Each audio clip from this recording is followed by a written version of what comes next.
Good afternoon, or good evening, good morning, wherever you are in the world. My name is Kevin Porman. I'm a developer advocate here at Salesforce, and I have a very special guest with me today. Warren, you wanna say something about yourself? Hello. Hi, I'm Warren Walters. I work at Advictorium Solutions as a lead developer. And yeah, that's about it. I'm excited to be on the show. Cool. So today we're going to be doing a little bit of visualization with some JavaScript, third-party JavaScript libraries. And for sort of our stretch goal, we found this cool repository on GitHub of all the different like public APIs you can use. And one of them is this Star Wars API. So we thought we might try pulling in third-party data from an external API and visualizing it with our visualization tool. So let me scroll back up here to the top, give you this link here. This is the public APIs repo. It's super cool list of free APIs that developers can use for all sorts of things, testing purposes a lot, but also things like I want to look up information about cars. We even saw one under this index here under transportation. I sure hope this is secure, because if we scroll down through to the very bottom of this, one of the ones I found was it's called Smart Car. Smart Car. Lock and unlock vehicles and get data like odometer readings and location. Works on most new cars. So I'm not entirely sure how they have that secured, but suddenly I'm envisioning like, hitting a button and unlocking all the car doors in Times Square. I don't know, just it seems like that makes me nervous. But that's sort of our stretch goal today. We've got a couple of other interesting things happening here. We've discovered that there is, it appears to be some sort of regression in what's going on with pushing metadata. So I just tried to create a new scratch org and push everything to it while we were running up to the beginning of this. And as it turns out, it's not letting me push because there's no custom tab named Apex Recipes. And yeah, that's a new one for me. I'm not. Here we have the Apex Recipes tab right here, and it's got. It's just not wanting to push things. So I'm arguing with the command line, trying to get that to work. And yeah, so Warren, you want to say a little bit about what we chose for our visualization stuff while I argue with this command line? Sure, and it wouldn't be live if something didn't go wrong, right? Preach. I mean, that's part of that's part of codeLive. So today we're going to be working with Charts.js, if we even get that far. But we chose Charts.js because it's an open source Java visualization tool. We're planning on pulling that into a Lightning Web component, then bringing in all sorts of data, maybe from our Salesforce org, maybe from all of those APIs. I'm personally super interested in the Star Wars API. Fun fact, or if you didn't know this about me, I'm a huge Star Wars fan. And in my younger days, I used to drive a lot, so I listened to a lot of Star Wars audiobooks, and I probably ran through about at least 100 plus Star Wars audiobooks. If you didn't know, there are definitely a lot of Star Wars audiobooks out there. So yeah, we're looking to use Charts.js and visualizing the data in many different ways. Chart.js is super cool because they give you a lot of powerful and easy tools to change your charts around and add different data sets to it. So lots of cool stuff that we're going to be looking at there. But we've got to get the org up and running first before we're even able to get there. And it looks like we're going to be diving into the guts of how LWC, flexi pages, tabs, applications, and then finally permission sets are working, because the initial problem we get reported is if we do a force source deploy. So let me just trigger that. I'm going to say push and override conflicts. The error that we get back is actually on a permission set file. And that permission set file is trying to access an application, and the application doesn't exist inside our org, and the application doesn't exist because, and I've been tracing this back through here, pushing these one at a time. I tried to push the tab didn't exist, and so then I tried to push the tab, and then the flexi page didn't exist. So now I'm pushing the flexi page, and it's telling me that it can't find the design time components. Let me see what the exact error message is. We couldn't okay, well, it's hidden behind there. We couldn't retrieve the design time. So let's put this up here. Here's our error message. We couldn't retrieve the design time component information for component Apex recipe container. Okay, so Apex recipes container is one of our standard containers here. We've got the metadata file. It can be on an app page or a home page. Now, Warren, in your day-to-day, do you write more Lightning Web Components or more Apex or more Aura? What do you spend your time doing? It's a mixed bag. Generally, it's more Apex. We're moving into a lot more LWC as we continue to, get acquainted with it. But we have team members that are, all about LWC, and maybe I'm lacking behind a little bit because I'm still struggling to get into it in my day-to-day. So, I mean, you're familiar with LWC, but maybe not like the guts of it, like we're diving into here. Yeah, I'm definitely familiar with it. I do, understand the targets, the different layouts, the different components that you can build for it. Yeah. And going through there. So I'm going to try and deploy the LWC Apex recipes container. Let's see if this lets us deploy that. Maybe. No module name C related code tabs found. Apex recipes container. Apex related code tabs is right there. So it's like it can't see any of our code. Right. Can we push that entire folder? I'm wondering. It'll probably maybe ask for some Apex classes as well. So let's see if we can do that. I'm going to look here in the dev console to see what we have or don't have, because the push failed on that, but I would have expected it to have pushed some of it. No classes, no pages. Okay, so we have nothing. This is a blank org right now because we can't push. So let's do sfdx force source push -f. This is overwrite, so we'll run that. Now you could do this from the command palette. You can do this thing, force source, you like push and overwrite conflicts. But I like seeing this little graph and giving me an idea of how long things are going. It's almost like there's like an order of operations issue in the background where it's trying to install the permission set and do things with the permission set before it's actually completed doing the push of everything else. Yeah, that's what I'm seeing here. I would assume that we maybe need to start with the classes, get those in, then work our way up to the Lightning Web components, then hit up the Flexi pages because the components are on the pages, and continuing just to work up to that hierarchy. So then we can finally get the application in. Yeah. And once that's done, we can probably get the permission sets. So let's do that. Let's do default classes. I'm just going to give it the entire folder. Let's let it push the classes up. And again, this isn't what we planned on working on today, guys and gals. I apologize for that. I got somebody whose nickname or name is showing up as Astrology, Travel, and More, saying, I'm glad to watch another video. Hey, thank you. Greetings from Iceland. I always wanted to visit Iceland, especially I've got a 7-year-old and she loves volcanoes. And so we've been hearing about the volcanoes and seeing pictures of it. We're like, oh, we want to go, we want to wait till the dead of winter so that we can get in the hot springs and then watch a volcano. But we're not entirely sure that we can get Mother Earth to coordinate the volcano eruption and the hot springs and the dead of winter all at the same time. But that's our current plan for, post-COVID travel. Iceland. Very cool. I've actually been to Iceland. Yeah? It is wonderful.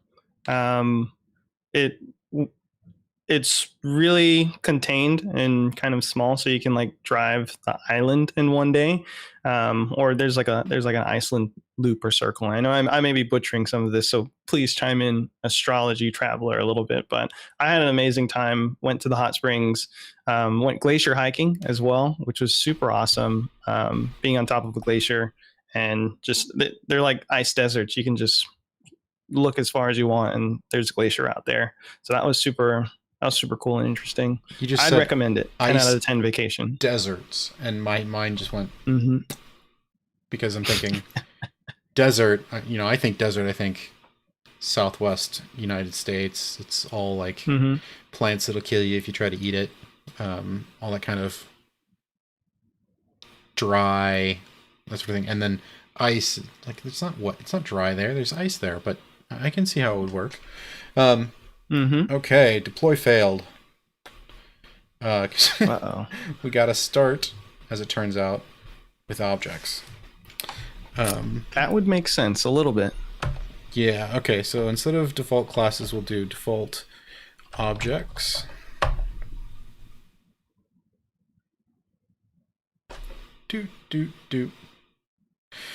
Yeah, so one of my favorite movies of all time, The Secret Life of Walter Mitty, takes place partially in Iceland, and so, I don't think I'm cool enough to pull a Ben Stiller and, do the longboarding down the mountainside there. Oh, Siraj is saying we could add perm set to force ignore and then push, which is true. That might be faster. Okay, that one, we got our objects in, so now we can do our classes. Okay, and let's see if that goes.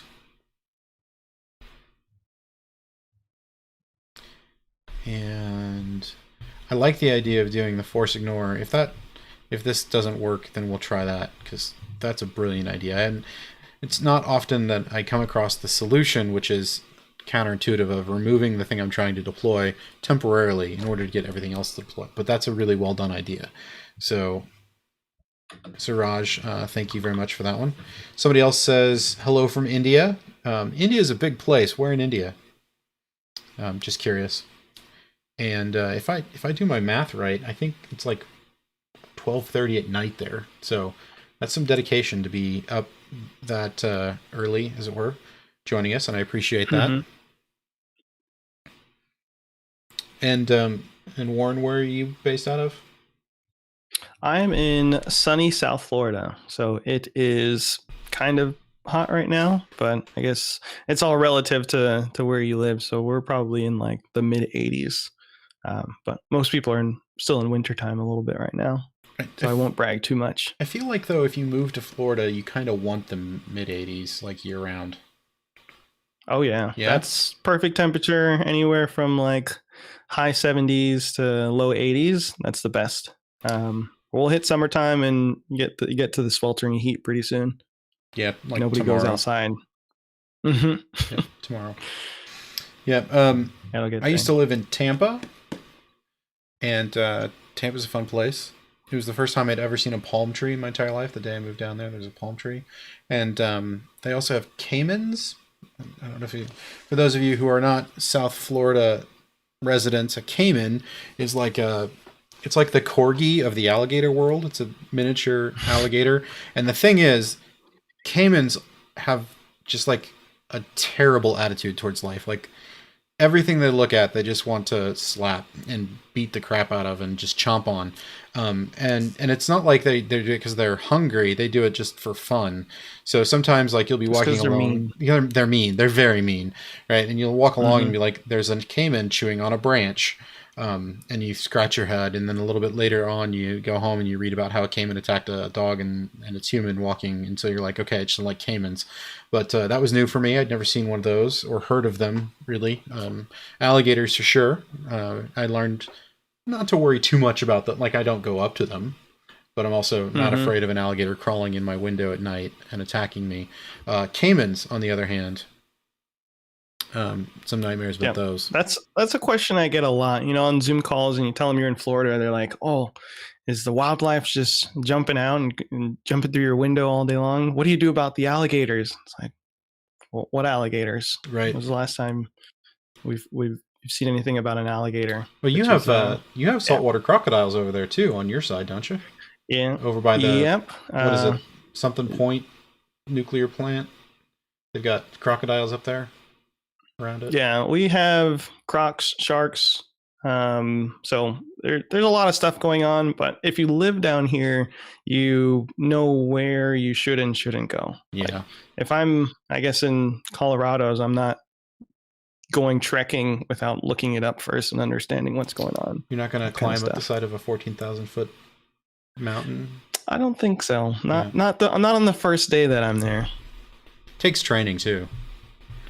But I just read about this horrific new thing. I guess it's not really new. There's this tick called the Lone Star tick, and it was just found here in my state of Indiana. And the Lone Star tick is famous because not everyone, but a large percentage of the people that the Lone Star tick bites, then within a couple of weeks become fatally allergic to everything mammal related. And at first I didn't realize the impact of that, but like it puts this protein in your body and your body reacts to it, and it makes you allergic to milk, to beef, to lamb, to everything basically but chicken and turkey. Some kinds of fish you become allergic to, cheeses. Like I'm going through and like, oh, what would I eat? It'd be great for my waistline and terrible for my culinary loves. No ice cream, no chocolate. Oh no. Yeah, like think of all the things with milk in it that even if you're allergic to lactose intolerant, you're allergic to milk, you can generally have ice cream and chocolate and that sort of stuff. But I just marked Indiana off my list. Yeah, I want to visit. Well, it's the Lone Star tick. So guess where it came from? Thanks, Texas. Everything's bigger in Texas, including like the reactions to tick bites. Also, ticks are just kind of creepy. They are. This is taking forever. What I'm going to do is I'm going to go down here to my force ignore. And I'm going to throw that perm set in.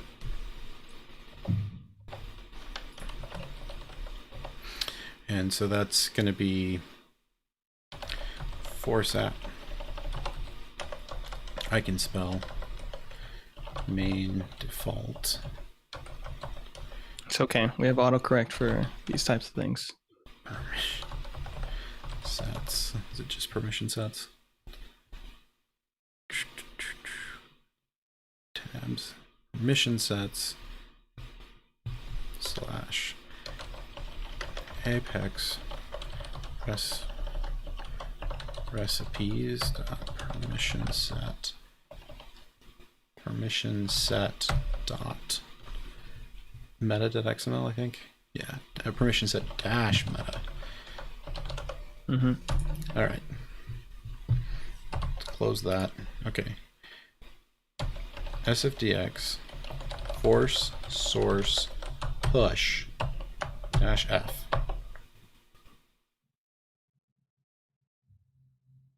And I guess one more time for the folks that are just filing in, why are we doing -f? F, just normal push. That's a great question, Warren. So -f means force overwrite. So I've made some changes in the org trying to fix this, and I don't care about them. I want what is in my repository here to be more important. So I want to force overwrite what's in the org with this, and hopefully this is going to kick off and keep going, because the whole like doing 0 of 0 components is a little intimidating. Scary. So while we do this, I'm just going to walk through where we're starting. We've got an LWC component from LWC recipes. And LWC recipes is one of our sample apps, same as Apex recipes, different focus, but same idea. And LWC recipes has a recipe already for pulling in charts.js and drawing a chart, pretty basic chart. So I'm going to open up the HTML, the chart.js controller, and the metadata file for it. And we're just going to look over this while this determines whether or not we're going to deploy today, or if it's going to just baldly mock me. For the record, my vote is on it's going to mock me. But our component HTML is really simple. We've got a lightning card, right? And that lightning card is just going to give us a title, tell us what it's going on, and a name. And then inside of that, we've got a div. It's an empty div. But what we're doing here is we're giving it the class chart. And we're also telling LWC that we want manual control of the DOM. Now, the reason we do this, and you said, you're doing more and more LWC. Warren, are you familiar with why we tell the LWC DOM to manual? Let's say no. I'm not familiar with that. Yeah, so when you set the LWC DOM equal to manual, that allows your JavaScript controller, aka this file, to be able to control the DOM, including attaching elements and that sort of work. So as you might imagine, if we're going to pull in an external file like Charts.js, an external library like Charts.js, and Charts.js ever wants to add a div to put in elements like the what do you call it, the legend of your chart, or wants to draw data in different ways, it's going to need to be able to write to the DOM, and by setting that DOM :manual equals true, then our component can do that work, can actually manipulate the DOM. And if we look at our component, our extension, excuse me, I can talk, I'm not flustered. If we look at our controller here, you'll see that it's pretty standard, except we're going to load these two modules, load script and load style, from our platform resource loader. Now, Salesforce provides this Lightning Platform Resource Loader, and we'll get to how we use it here in just a second, but we're going to do load script and load style, and we're going to import our chart.js file from a static resource. All right, so we got that in a static resource, no big deal. In our actual exported module, we have a configuration hash or object, and then we have the rendered callback. I'm just going to highlight this, compose this just a little bit downwards to try and get everything onto the same screen. But in our rendered callback, so the component has rendered onto the screen, and now we need to go ahead and actually do something with the component's div. We're going to call load script and load style. Now they take a static resource name. This is what we put it up here, so chart.js, and the file chart.js, chart.min.js and chart.min.css. And oh my goodness, look at that. It actually deployed everything there for us. Wow. Okay, so pausing the walkthrough of that, let's look at our force ignore again. Take this out. Okay. Save that. I'm going to go over to our static or to our permission set here, and I'm just going to trigger a save and let it push that. Hopefully that'll be, go back to output, push no results found. Yeah, so huge shout out from whoever said that in the chat. Yeah, was that, adding the force ignore. Suraj, hero of the day. Suraj, thank you. Kudos. Yeah, we might be moving forward a little bit. This is one of those times where I wish I had a button that I could press and then it would like show a dancing robot or something fun. So I'm going to do the dancing robot. Thank you, Suraj. That was great.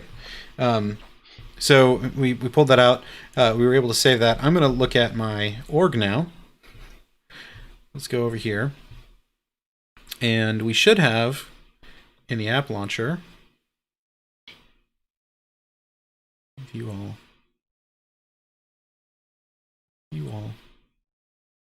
Apex recipes. Sweet.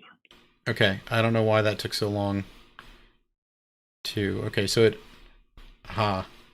so it I think this is where the perm sets come in. Yep, I gotta add the perm set. Or push source to default scratch org and overwrite conflicts. All right, there we go. Did it work? Okay. No results found. Okay, I'm going to change something here.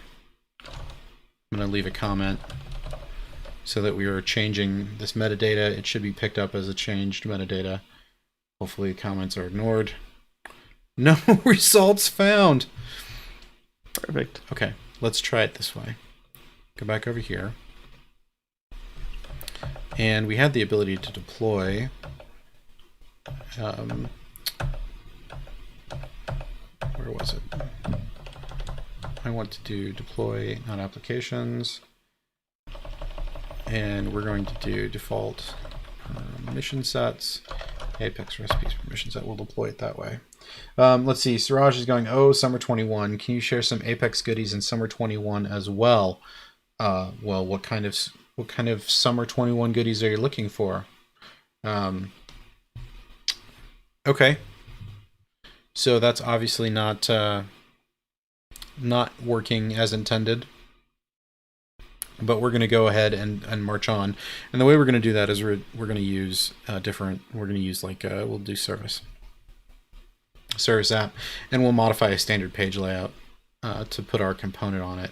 So if we were to go up here and do edit page,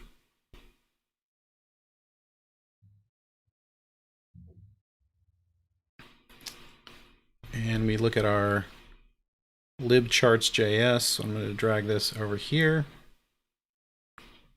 Boom. Okay, close that. Oh, something's popping up there. Save that. All right, so this is our bog standard LWC recipes. We cloned it from LWC recipes, and it's just there.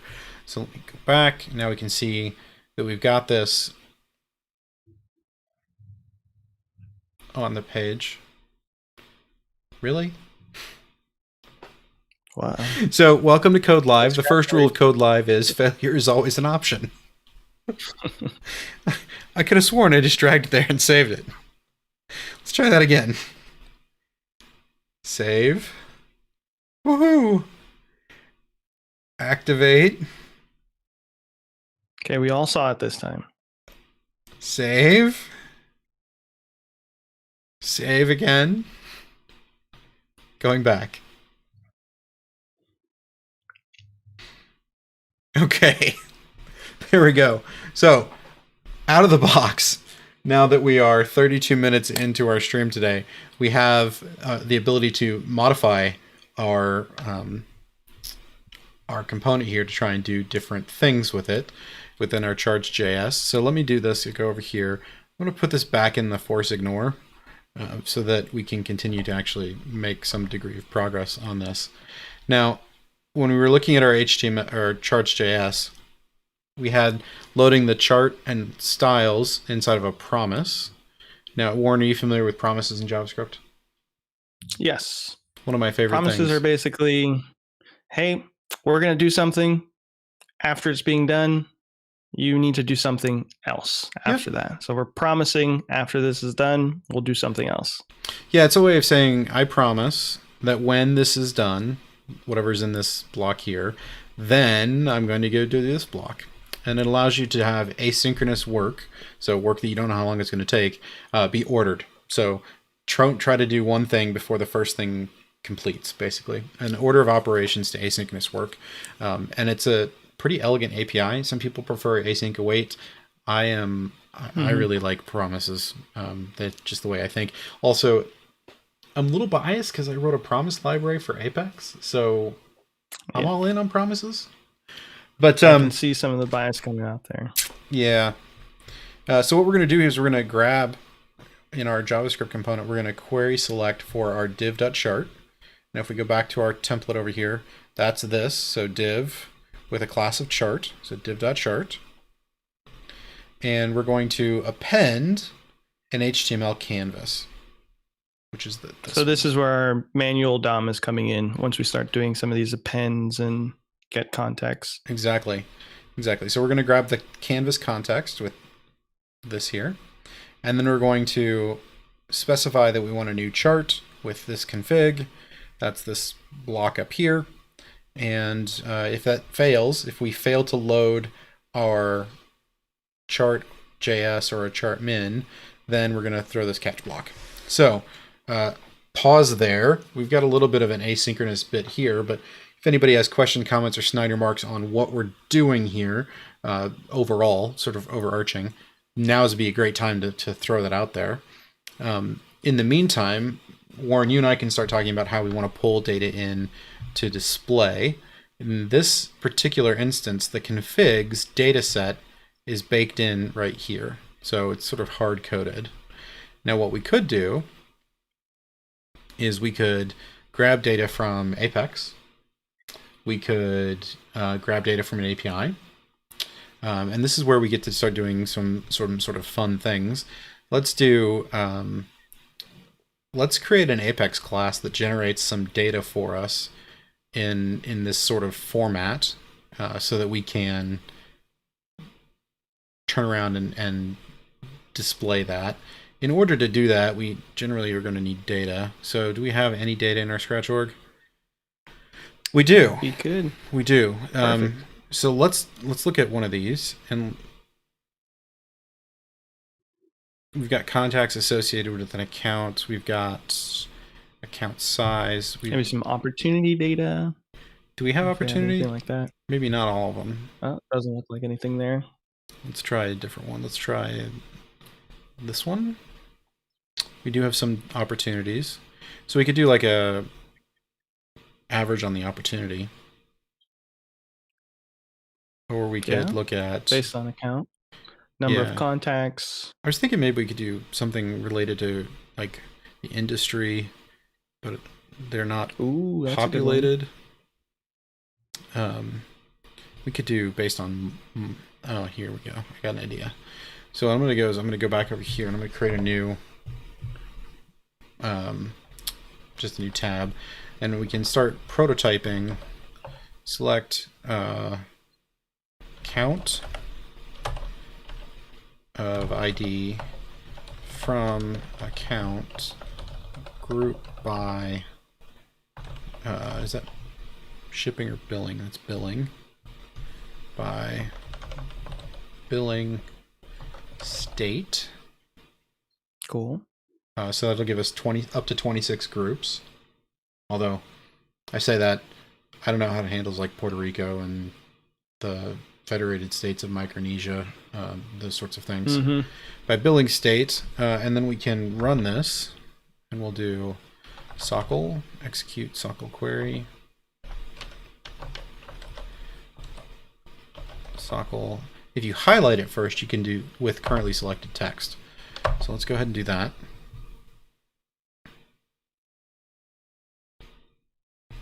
Querying data. Okay, so we have some information. Unfortunately, we don't have... Let's do this. Billing state.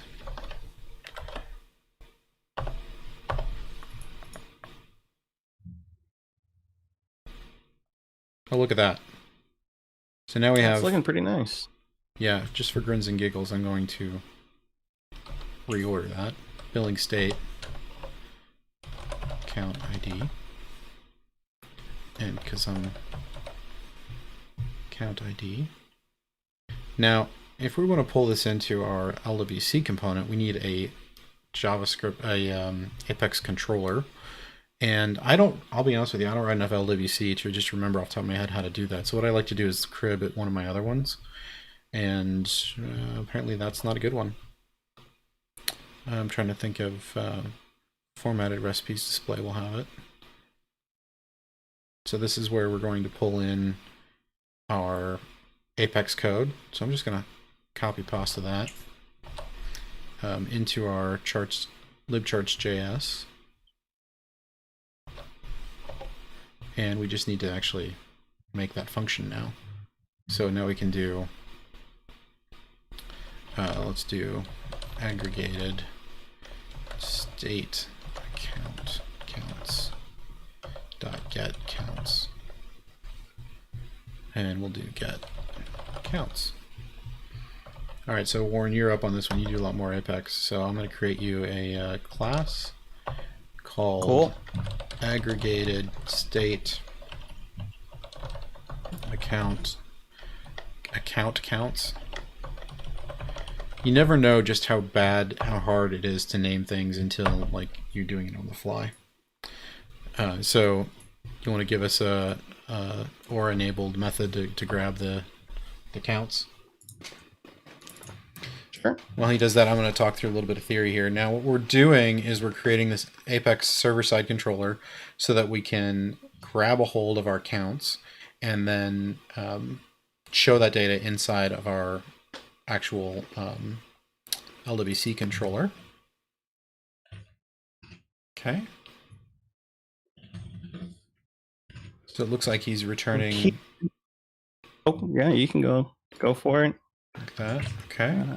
Now, for some of you who've been tuning in for a while, you may have seen that I have my own extension pack that I've put out called CodeFriars Pack. I just updated it yesterday. It's got a great new plugin called Error Lens, and if you're seeing this here in my my code editor where it says avoid empty block statements rule. That's because instead of just showing it to you with this little little squiggly line that you have to go mouse over, error lens actually shows it to you to the right of your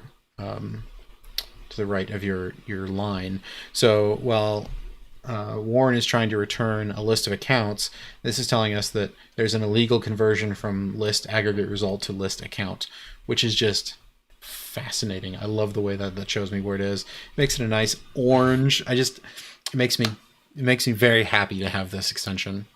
We're using an aggregate function, the count ID here. Are you familiar with the count?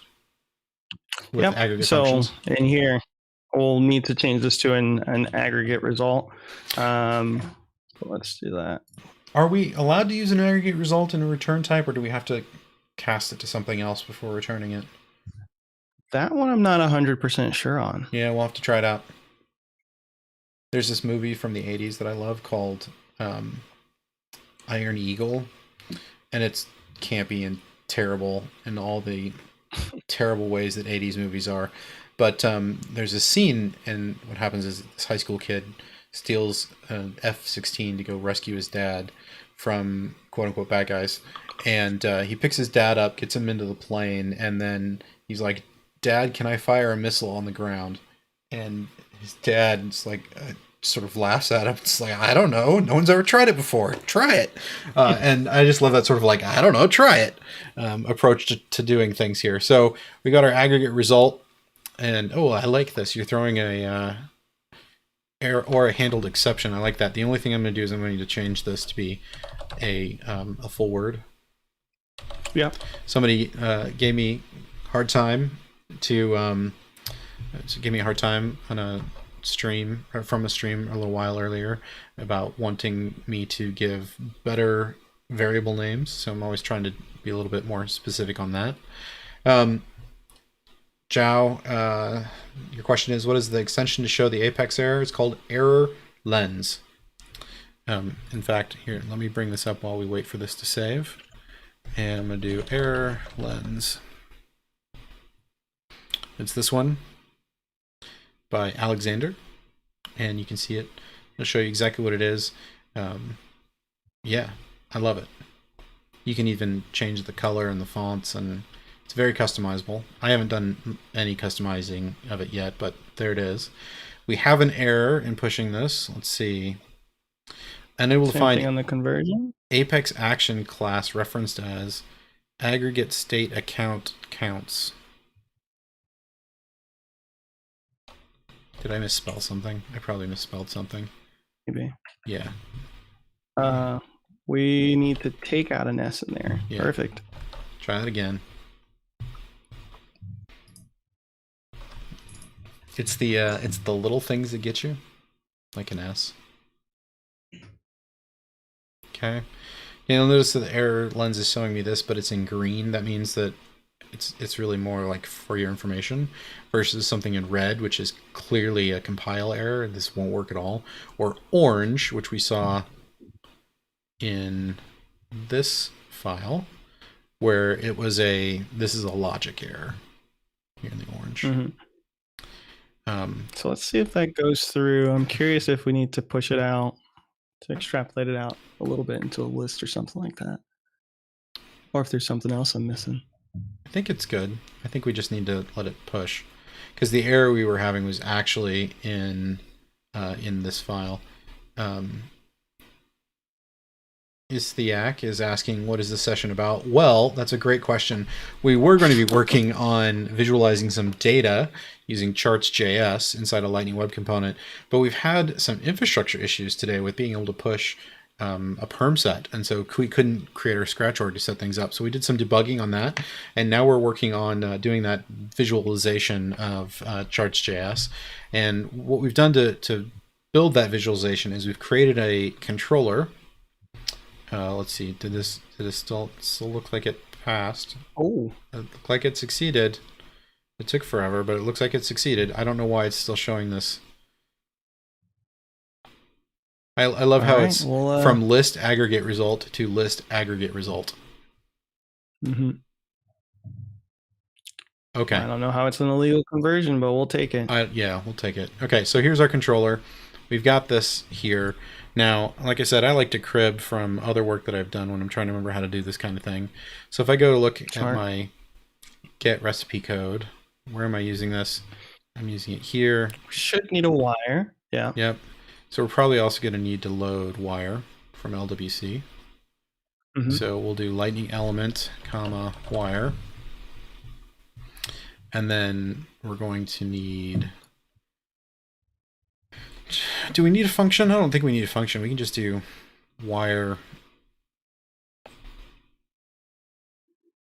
because we're not passing anything in.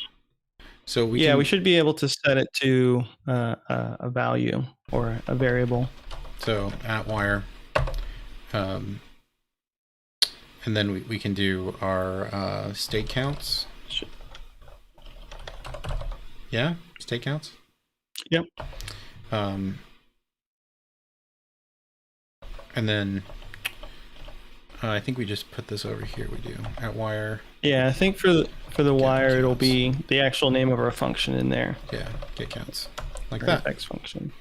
Perfect. Okay, so what we need to do is replace those state counts with this data set information here.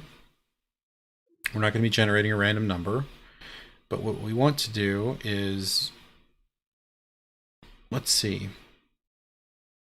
When we ran I would think for our data, we would need to have our values, and then for our labels, because the labels are corresponding to each of the different values over here, to each of the different data. So we'll need to somehow extrapolate the actual state values for each of the data points or the counts that we have. Yeah, here's what I'm going to do, just for grins and giggles. I'm going to go into our rendered callback up here, and in our promise then, so before we change anything here, I'm going to do a little live debugging here. So what I like to do is do debugger like this, and we'll save this.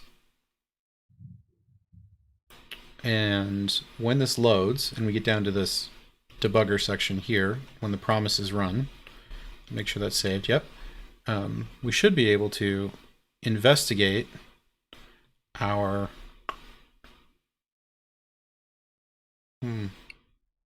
let's reload that. Come on, give me the debugger. It's back. Oh, hey, look, my debugger is designed to not be in my window. What is wrong? There we go. Why are we not showing our debugger? Why are we not stopping? Let's look at sources. And then I'm going to go into module C, libcharts.js. Pretty print that.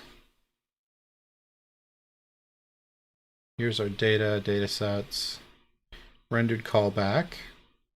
So I'm looking at a cached version because you can see that there's no debugger statement in there. So one of the things I'm going to do for this to help out is I'm going to put it in debug mode. Suraj is all over this today. He's not only like, hey, use the force ignore, but he's also, just as I was saying, it's saying turn on debug mode. So let's go into turn on debug mode. Debug mode, for those of you who are unfamiliar, is great for developing, but it also makes things much slower. And so I don't really recommend you turning it on in production, but for a sandbox or whatever, it makes a lot of sense. So I'm going to enable debug mode. And once I've done debug mode, if I come back over here, I'm going to reload this, and you're going to see some extra information up here at the top right of the screen when it loads. This EPT, and then it's got a couple of numbers here. This is the seconds it takes to load. This is how much you're downloading.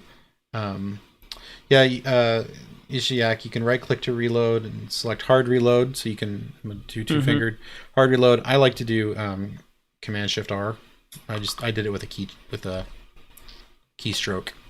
By the way, if you look down in the bottom corner of my screen, it should. Oh, it's not showing up. My keystrokes aren't showing up. I'll have to work on that too. It's just been a great day for interesting failures. All right, so if I reload this one more time, and do I have... I've got that in there. Yeah? then debugger. It's been saved.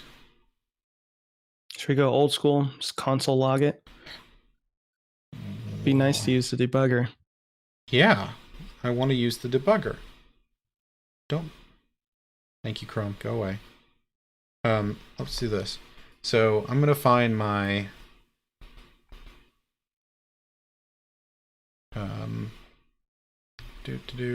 rendered callback. I'm going to put a breakpoint right there, and I'm going to reload. That'll work too. Yeah, I'll do it manually. You put a breakpoint in the Chrome debugger by clicking on the line number.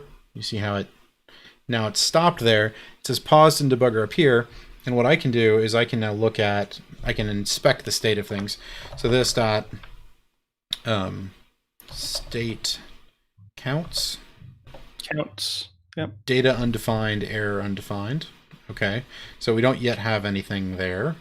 But if I hit play, ruh-roh.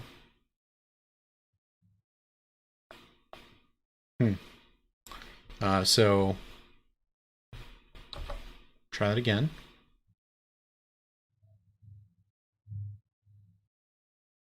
Okay, we stopped there. We still don't have anything.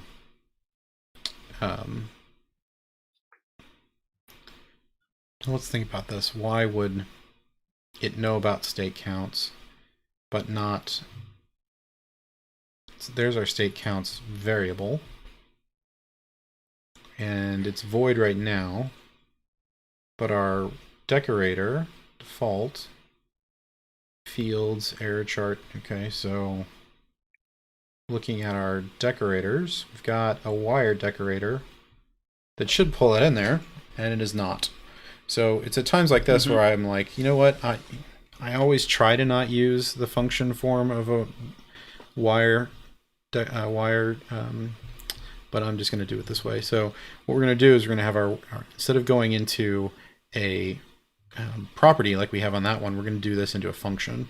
So back on our libcharts.js, instead of turning this into state counts, I'm going to say function. Is that the right syntax? Recipe func. Okay, so not function. I'm going to do this as let's do our state count func, and then we have to destructure our input. So instead of getting we're going to grab error and data out of there, and we'll put that there,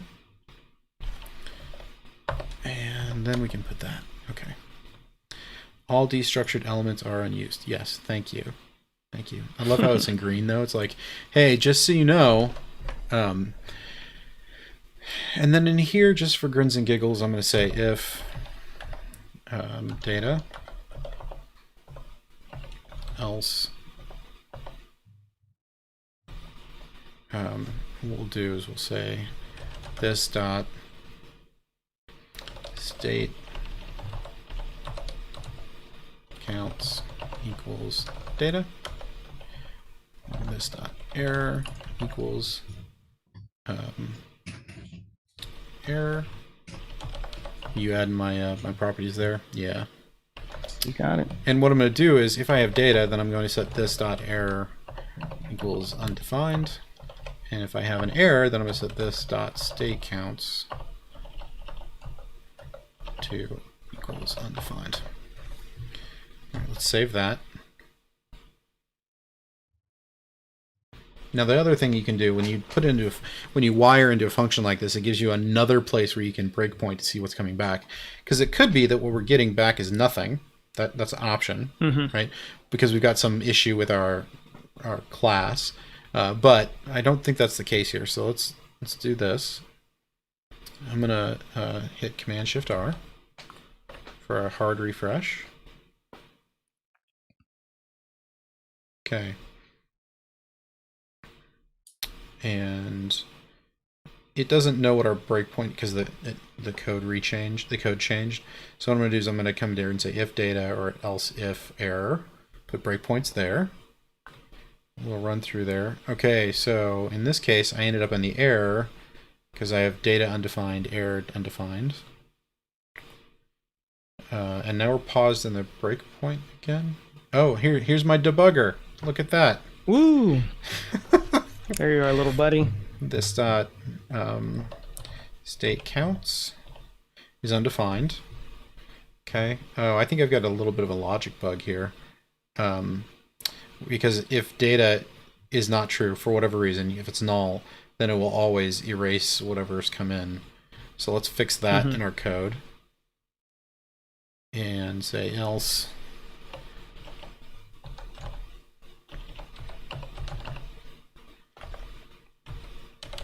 Error. Save that. Helps if I remember which way to swipe to go to the next tab. All right, we have 4 minutes left. So let's. We made it pretty far. We made it pretty far, considering where we started. Considering where we started. Yep.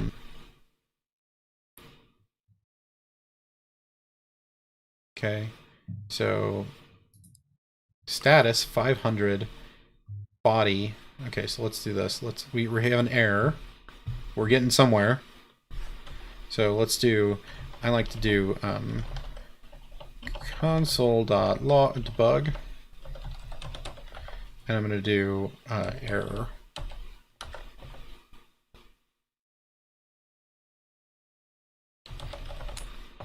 Okay, I'm just going to hit error then. Apex methods that are to be cached must be marked as at or enable cache. Okay, so that's an easy to fix. Is that all we missed? Yeah, we just missed this. Cacheable equals true. Save that. So here's what I like. I'm curious. If we know enough to send that error out as a 500 error, why don't we just apply it? Well, I don't think we want to speak for the users, right? Or for the developers. Sure, but still. I'm with you there. Hey, I would like if it already did it for me. Still getting a 500. What's our error this time? Okay. Error. I think we just need to hard refresh it. Well, Warren, I want to thank you for joining me today, even though we, didn't quite accomplish everything we wanted to. This has been a lot of fun. Yeah. Debugging is half the battle, and I think you learn a lot from it. So I am happy to be here. Thanks for inviting me, and hopefully we'll be able to finish this out sometime soon. We've got a new error there, though. Yeah, let's do error body.message. Did it just not like the spacing that it put around it? That's my guess. Is it's true. Here we go. Oh no, it fixed that, and it set that there. So maybe I'll also do. I don't think it should matter, but throw this in a regular list. Yeah.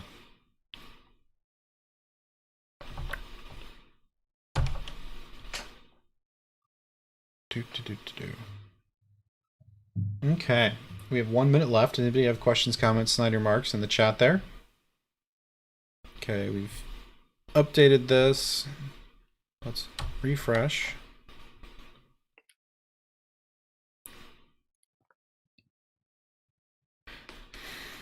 I feel like we got pretty far once we got the whole like not deployable thing figured out. Okay, we're still getting a 500 error. Apex methods that are to be cached must be marked as or enabled. Cacheable equals true. Okay, fine. For grins and giggles, is it just not making it to the org? Open. That's aggregate state account. Nope, it's right there. Y'all see it. Maybe let's try not grouping it really quickly. I know we're over now. The last thing I want to do, because I'm super curious about this, is let's just return some accounts with some data, and then because maybe it doesn't like aggregate results at all. Actually, you know what? Let's see what the logs show up here. Now that we're in the Sure. dev browser, in the I haven't dev saved console. anything, so go for it. Yeah.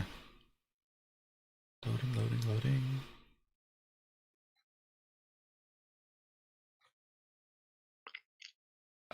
Still 500 there. But if we go to our developer console, I get a success. Perfect.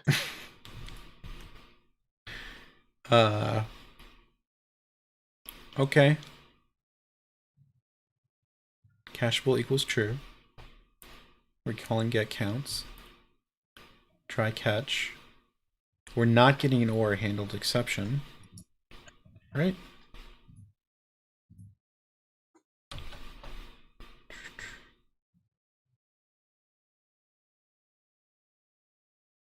So rendered callback is running before the state count wired is coming back. So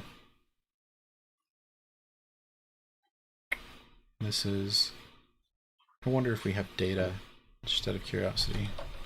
Nope, data is undefined. And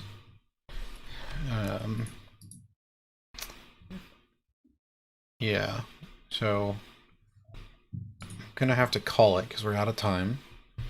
But again, Warren, thanks for joining me. We'll have to do this again when we don't have scratch.org issues. And thank you for joining me. We'll work on this another day. We'll live to see another day.